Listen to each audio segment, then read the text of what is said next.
Então vamos dar sequência aqui, né? Eu vou continuar falando sobre a barra de ferramentas e vou mostrar aí alguns outros recursos que eu não tinha mostrado. Uma coisa que faltou referente à resolução é o seguinte: quando eu tinha aqui um objeto e queria converter em curvas, que eu apertava o comando Ctrl Q, esse botãozinho onde eu estou apontando o mouse aqui faz isso para mim. E outra coisa também que eu queria mostrar era essa área do contorno, em que não foi visível devido à resolução usada nas primeiras aulas aí, né? Porque eu não estava em nenhum computador apto a usar uma resolução um pouco maior. Então dá esse probleminha aí, que era um netbook.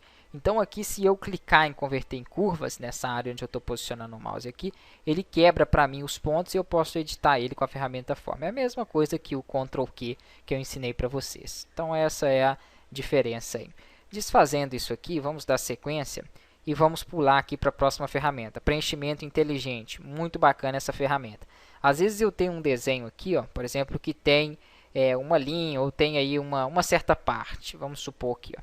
Esse círculo de fundo, se eu clicar nele e colocar uma cor, ele pega todo. Se eu quiser uma cor de um lado e outra de outro, o que faz para mim isso é o preenchimento inteligente. Então, se eu escolher aqui, por exemplo, uma cor, né, vou dar um OK aqui, clicar, olha lá que bacana, ele coloca ela para mim. Aqui em cima também eu posso especificar uma cor para ele. Vou colocar aqui, por exemplo, amarelo. Então, eu cliquei naquela área, ele entendeu que é somente essa área em que ele vai preencher ali para mim com cor.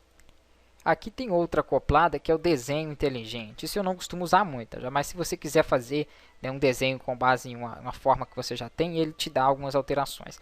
Aqui eu tenho um círculo. Se eu clicar e puxar, ele vai entender que eu quero puxar só a metade dele. Aí ele me dá até algumas posições para me fazer isso aí.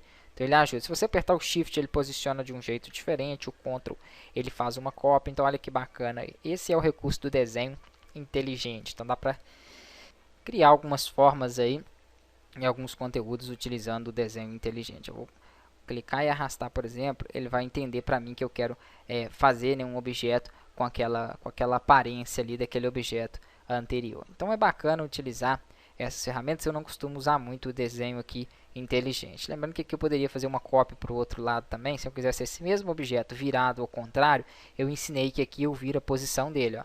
Mas se eu quiser também usar o Ctrl, depois a gente vai usar isso aí em aulas mais para frente, ó, se eu clicar, segurar o Ctrl e arrastar, ele vira também de lado, ó, com o Ctrl, e mantém o eixo, que é a direção ali. Ah, mas e se eu quiser clicar, né, trocar de lado e duplicar? O que duplica ao você arrastar um objeto é o botão direito. Então, se eu clicar, segurar e arrastar, apertar com o botão direito, eu duplico. Aí significa que se eu pressionar o Ctrl, posicionar nessa alça da direita, clicar com o Ctrl pressionado, arrastar, ainda não soltei a tecla Ctrl. Vou apertar com o botão direito aqui, eu fiz 3 ações então. Eu cliquei, segurei, né, arrastei segurando o Ctrl e apertei com o botão direito. Só após isso você segura o Ctrl. Então você duplica um objeto e vira ele de lado de uma forma simples e objetiva, né? Vou fazer com esse. Então com esse de baixo aqui, ó. Eu seguro o Ctrl, pego a alça aqui, né, da esquerda, seguro, clique e arrasto. Pronto. Se eu soltar o Ctrl, né, e soltar o objeto, ele só vai trocar de lado, mas eu quero que ele duplique. Então, o que faz duplicar o botão direito. Então, creio que isso aqui está bem entendido aí. Nada impede também de eu duplicar ele, Ctrl D, como eu ensinei, ou tecla mais, e virar aqui o lado. Mas aí eu tenho que posicionar a mão, ele não vai manter aquela direção direitinha ali, certinho.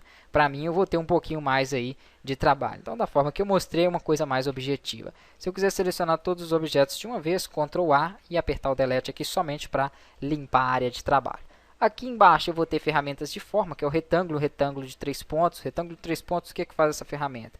Eu crio um primeiro ponto, né, seguro e arrasto. Quando eu soltar, ele me dá a opção de fazer um retângulo a partir daquele ponto em que eu cliquei ali inicialmente. Não uso essa ferramenta, prefiro utilizar o retângulo simples, já que não tem tanta diferença. Aqui é a mesma coisa, tem elipse e elipse de 3 pontos. Essa de 3 pontos é legal, depois a gente vai fazer pode ser uma xícara, uma caneca aí, que nós vamos ter que usar ela. É um exercício legal para usar essa ferramenta. Então eu clico, seguro e arrasto, a mesma coisa. E quando eu solto aqui, ele faz para mim elipse. Por que essa é melhorzinha? Porque ela mantém o círculo daquele centro que você começou. Então se eu clicar, segurar e arrastar, aqui é o meio do círculo. Se eu puxar para baixo ou para cima, ele forma o círculo naquela circunferência em que eu cliquei ali. Então é uma ferramenta bacana aí para estar utilizando. Próxima aula a gente dá sequência aqui ainda no conjunto das ferramentas.